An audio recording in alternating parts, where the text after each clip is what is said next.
Hey everyone, welcome. If you haven't already met me, I'm Linda Myers, and I welcome you to finally say yes to travel, overcoming obstacles, and building confidence. I'm here with you tonight putting my travel hat on because I know so many of you want to travel more, but something always gets in the way, right? Sometimes it's ourselves, but we're going to take a look at all the obstacles that stand between um, today and someday, or someday and today. Okay. You know, maybe you've thought, I love to travel, but fill in the blank. It's too expensive. It's too overwhelming. It's too scary. My family doesn't want to. Or maybe you just feel guilty for spending money on yourself, right? If that's you, you're in the right place because tonight we're going to talk about how to finally say yes to travel by overcoming the obstacles and building confidence. All right. So, why does this even matter? See, travel, if you joined us in the 5 W's that matter about travel, you'll know. But travel isn't just about going somewhere or going on vacation or getting a break or, it's much more than that. It's about rest. It's about connection, joy, and creating a legacy of memories. When obstacles pile up between us and travel or us and that trip that matters, right? That's what we're talking about, trips that matter. When those obstacles pile up, it feels easy to say someday instead of starting that planning today, right? The problem, excuse me, the problem with someday is that it always gets pushed back. It's never a day, you know, and before you know it, the kids are grown, your health changes, the moment has passed. And again, these all echo a lot of what we talked about in the 5 W's of travel that matter. So I won't go too deep into that. But I don't want any of that for you. I want you to have those trips that matter, the kind for you and your family, the kind that fill your soul and your scrapbook, not just the calendar, right? So let's dive in. All right, obstacle number one, the one I hear the most. Travel costs too much. We don't have the money. I hear this one all the time. And yes, travel does cost money, but here's the truth. Travel is an investment, not an expense. See, I'm recently reading the book Who Not How, and there's a line from it that just really hit home for me. And that's when it comes to humans, it comes to family and friends, people are never a cost. They're never an expense. They're an investment. 10 years from now, your kids aren't going to remember that new couch you bought, but they're going to remember the time you took them to Disney or the beach or that road trip adventure. They're going to remember the time that you spent together with them. And it doesn't have to be Europe. It could just be a getaway weekend. It can create priceless memories. All right. Oh, and by the way, one way I personally overcame the expense of travel, first of all, we budgeted and we saved. If you heard me talk about my Disney trip, we planned and I think it was probably 18 months ahead, we started saving for it. We booked it and we had a plan and we were so close to not being able to go because things weren't quite right, but we decided to go anyway. So that's one way is you plan ahead, you book, you budget, right?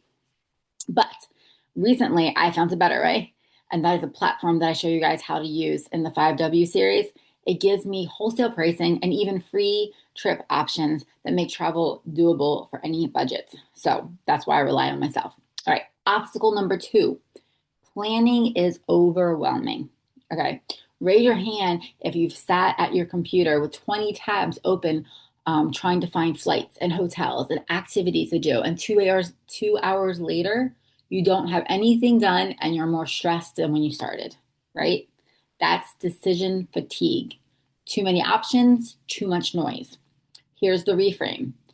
Planning doesn't have to be complicated. Start simple. If you go through the 5 W's, you can take it one piece at a time. Pick the type of trip, right? Restful, adventurous, cultural, family. Then use tools that simplify it. For me, again, it was a platform that has the AI planner that literally asks, what kind of trip do you want?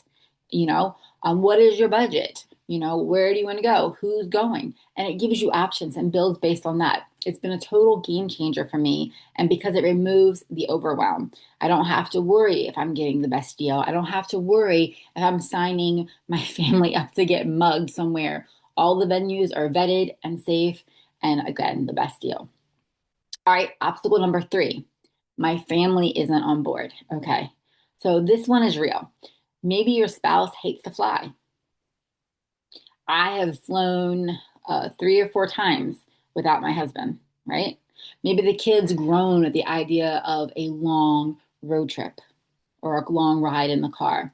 So instead of saying, hey, do you want to do this? Try asking, hey, what do you want to do? What kind of trip would be worth it for you to fly in a plane, drive in a car, leave the house for a week, or a weekend? What kind of trip would motivate them to do it? What is their interests, right? What would excite them about the trip? Sometimes when we're dealing with family, it's about compromising, right? We got to hit something that everyone's going to be excited about. And maybe you start with a drivable trip or a short weekend if it's overwhelming for family members. And here's the thing, even if they roll their eyes at the time when you tell them about the trip and where you're going to go and what you're going to do, right? Those experiences still stick years later. It's the silly memories of being on the road, being in the car, being at the hotel, having family dinners on vacation that they will talk about and they will remember. Trust me. We homeschooled, so we had a lot of trips that were educational, and the kids are like, ugh, but they remember them, and they have there's just memories built in there that you can't replace. Again, once that time is gone, that time is gone. Travel teaches our kids and even our spouses that experiences matter more than stuff. That's a legacy worth building. And if you've heard me talk before, you know that's why, since the kids were younger, we always would give them the option for their birthday. Do you want to do a family trip or do you want to do a birthday party? Right? And there were years that the kids got parties, but overall, by and by, my kids have always picked the family trips over party to the point that today it's not even a question anymore. It's, hey, where do you want to go for your birthday? This year, my son picked New York City and my daughter picked Sight and Sound Theater. So looking forward to that. All right. Obstacle number four. It feels scary, right? Fear is normal, whether it's fear of flying, fear of cruises, fear of the unknown, fear of scary food, fear of losing money, fear of whatever you call it. Fear is normal, and life is full of fears. But we cannot allow that to keep us from doing the things that we want to do, right? The key is starting small. If flying terrifies you, start with a drivable trip. If a week-long cruise feels overwhelming, or maybe take a day out on a boat ride, try to overcome those fear. The Lord does not want us to live in fear because confidence builds with every experience, right? The more you do, the more you go, the more you experience, the more normal it feels. And pretty soon, what used to be scary becomes second nature. All right. So I have two stories on this one that I'll share really quick. One is when it comes to the fear of water. My sister, um, her and her spouse chose to go on a cruise for their honeymoon. They had postponed it for a while after the wedding, and she was afraid of the ocean. Me being the great sister I am, would send her all the memes of like, you know, cruises sinking and like all the monsters of the deep. But she did it. She's like, you know what? We're going to do this. It's going to be experience. It's going to be fun. She pushed through and she had a great time that they've already booked their next cruise for next year and invited family to go with them. Okay. Story number two, my son, for his graduation, he didn't want the party. He chose to do a trip to California. It was just me and him. I homeschooled. So the joke was it was both of our graduation gifts because he graduated homeschool. I graduated being a homeschool teacher. But anyway, we flew to California. It's his first time flying cross country. But what we did was we rented a camper van. I've never drawn anything larger than a minivan. And here I rented this camper van and I drove it from San Diego to Santa Monica and back because I did it for my son. I will tell you, there was many times driving that I was like, oh, fortunately, my son was older enough he could help, navigate where we're going, oh, turns coming up. because driving a camper van is big for me was an experience and it was a fear. But so was driving on the highways in California. If you know, you know. Motorcycles, I don't know what they were doing out there. They were doing their own thing. But the thing is, I did it. I did it because I did it for my son, right? My sister did it. She faced her fears to overcome them. We can face our fears. We can overcome them. Now, was I going out there and pulling, a huge RV or a tow behind? No, I started small. It was a small camper van. The top popped up, so my son slept above. I had the bed in the back. I did it as small as I could. But baby steps. Conquer those fears. Confidence builds with every experience. I'm telling you. Because remember, courage isn't the absence of fear, it's choosing to go and do it anyway. All right. All right. Obstacle number 5, it feels selfish. Yeah. I've saved the sneakiest one for last. It's guilt, especially for moms, right? It feels selfish to spend money or time on yourself. But here's the thing. Travel isn't selfish. It's soul care. When you come back rested, recharged, reconnected, your family gets the best version of you.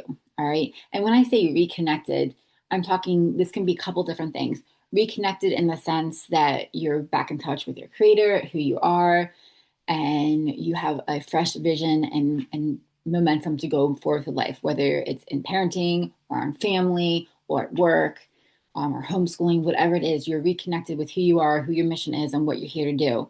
You just need that recharge and you're ready to go. The other is reconnected with people. Okay, you can live in the same house with the same people, but then it's a completely different experience to put those same people in a hotel room or in a car for 8 hours or stuck at an airport because their flight got canceled. It's a whole new experience and way to connect, right? All right. The greatest legacy you can give your kids isn't stuff. It's the happy memories, it's the experiences. It is just the idea of togetherness and reconnecting. All right. That's what they'll carry into their adulthood. That's what they'll learn to value, right? Um, it's what outlasts everything else. So, what I want you guys to do is, let's see, where are we on time? I gotta look at I can't find my calculator. Okay, 15, good. Just want to make sure that I am respectful of your time. 20 minutes in, we're out, right? All right, so here's what I want you to do. Let's make this personal. Grab a notebook. I'm smacking myself. Grab a notebook, or you can even use, the comment section below. And I want you to think about these questions, okay? Which of the obstacles that I talked about hits home for you, like right now? Like as I was going through them, you might listen, yeah, yeah, and then you're like, oh, that one hits. Like, which one is it for you? And maybe there's more than one, and that's okay. Or maybe you have one obstacle, but your spouse battles with another obstacle. Let me know. I want to know what the obstacles are that you guys are dealing with. What is keeping you from taking that trip that matters? All right. So that's question number 1.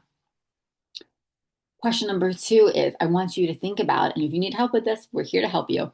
But what is one way you could reframe it, right? Instead of looking at it as an obstacle, we're going to flip it over and see it as something else. What are we looking at it as? How can we reframe it? How can we change our perspective? And how can we overcome it? Okay, that's question number 2. And again, if you have no idea, just say that. We're here to help. Okay. Question number 3. This is a fun one because we have to have a fun one because it's so deep. You need to make sure we lighten things up a little bit. Who in your life would benefit if you said yes to travel this year? Doesn't have to be by the end of the calendar year, like the end of the calendar. It can be like a whole 12 months. In an upcoming 12-month year, who in your life would benefit if you said yes to travel? Think about it. And if it's you, that's okay too. All right. There's no wrong answers. All right. So put those down in a notebook. Bonus if you put them in the comments. I would love to see them if you have questions or you want to share a thought or an insight or you're like, yeah, but I'm waiting for him. Yeah, Linda, but what if? That sounds great, but give me all the buts because I want them and I want to answer them, and my computer's about to die. All right. So give it to me. All right. This is why I love the travel smarter method. It's not about ignoring the obstacles. It's not about pretending that everything is perfect and peachy and we can do what we want to do. It's about having the tools to get past those obstacles and get through those problems and being confident in our decision to travel, being confident as we take those steps. I'm nervous, trust the Lord, move forward. You can do this. All right. That was that was a little sight of what was going on in my head when I was had to drive the camper van. All right. So the platform I use is one of those tools. It's just one of many tools. It takes away the overwhelm. It gives me wholesale prices, and even offers curated experiences that I would never find on my own or dare to do on my own. Right. If you want to test it yourself, you can grab a free pass. We've talked about this before. The free pass gives you a kind of a little sneak peek in there, allows you to book 2 nights. It doesn't give you the deep discounts. It doesn't give you like all the perks, like the cruises and stuff like that aren't in there. It's just no, it's limited. It's free. Use it. Explore. Take a peek around. It's great. But honestly, the better option is to do what I did. When I first heard about it, I was like, I knew it, like it hit a chord with me. Like this is what my family does, this is what we're doing, and we want to do more of it. So I jumped in with the full membership because it has a 14-day money back guarantee. So I put it on my calendar. I know myself, so I put like 13 days on my calendar. I was like, I have to make the decision by now because if I am not using it, if I don't think it's a good fit for us, I need to get my money back by this date. So you can really test it with zero risk. And that's how I discovered that it saved me money, even on trips that I'd already booked. Again, you're with us for the five W's. You heard my story. When I jumped into the platform, I already had our next cruise booked. And that cruise was supposed to be like the amazing deal. We had the on cruise booking discounts. I also had discounts we had plumbing issues on the last cruise that gives 15% off our next cruise. I had all these discounts. We booked it. We weren't even going to do another cruise right away because we had other things we wanted to do. But the discounts were piling up. We said, you know what? Let's do it. I went to the platform to see price out that cruise because surely it can't beat those prices with the 15% discount and the onboard pricing. And it did only by a couple $100 for the four of us. And when you're looking at cruises, that's not a lot of money. But to know that I already had those other discounts stacked and this still beat it, I was sold. Also looked at a few different hotel stays that we had for little trips. One I would have saved because these were things I already had booked.